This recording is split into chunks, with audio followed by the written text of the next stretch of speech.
So the first thing that we need to discuss is what exactly are unit tests and how do they appear as part of your project? Because, well, unit tests, you can place them into a separate project or you can just stick them into an existing project, because a unit test is just, a bunch of methods in a class, basically. If you want to have unit tests as part of a solution, then the typical approach is to go for a class library.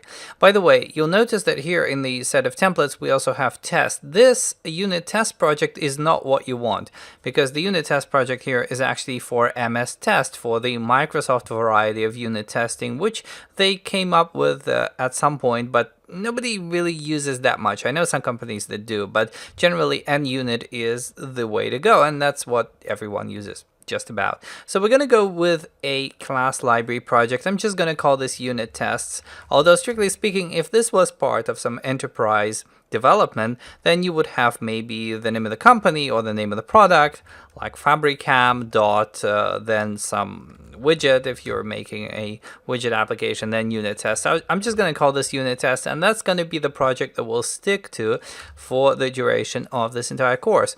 So I'm going to make this, this is a class library, so it's not executable. It makes a DLL, and this DLL can subsequently be loaded and executed in a unit test runner. Now, before you can do any of this, we're going to look at how to actually add NUnit support to your project. Now, as I mentioned previously, I'm going to be using ReSharper for unit testing, but you can use whatever you want. The process of adding the references for NUnit are pretty much the same.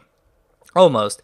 So one way to go is right-click the references and go into Manage NuGet Packages. So here in the browse, well, you can already see NUnit here because it's like one of the most popular packages out there. So we may as well select this and press install, and that installs all the appropriate references. It basically takes the latest version of NUnit that's available, which is 3.6.1, and it installs that. So if we just close this, you'll notice that we now have a new reference to NUnit.framework. That's the assembly that actually makes all the magic possible.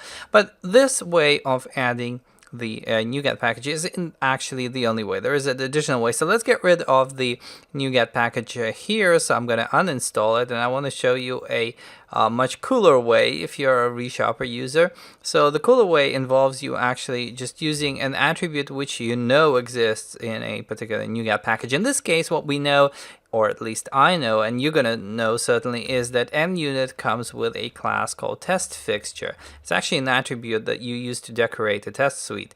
So as you can see, the code is red here. But with ReSharper, you can press Alt-Enter, and one of the options here is to find this type on NuGet.org. And what this does is it goes into JetBrains' own cache of the names of types and where they appear in different projects. And as you can see, NUnit here at the very top, you can press the install button once again and press the install button here.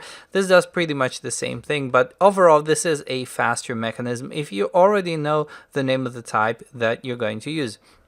So having made this, we are now ready to actually run unit tests. So you have the using statement for NUnit framework. And let me just show you a basic overview of what it feels like to work with unit tests. So I have a bunch of attributes here, and these attributes actually define the fact that we have a bunch of tests. As you can see, there are highlightings here. So you would run these tests either using ReSharper or using Visual Studio's own test runner or using some external test runner. We're going to look at all of those options in the next clip.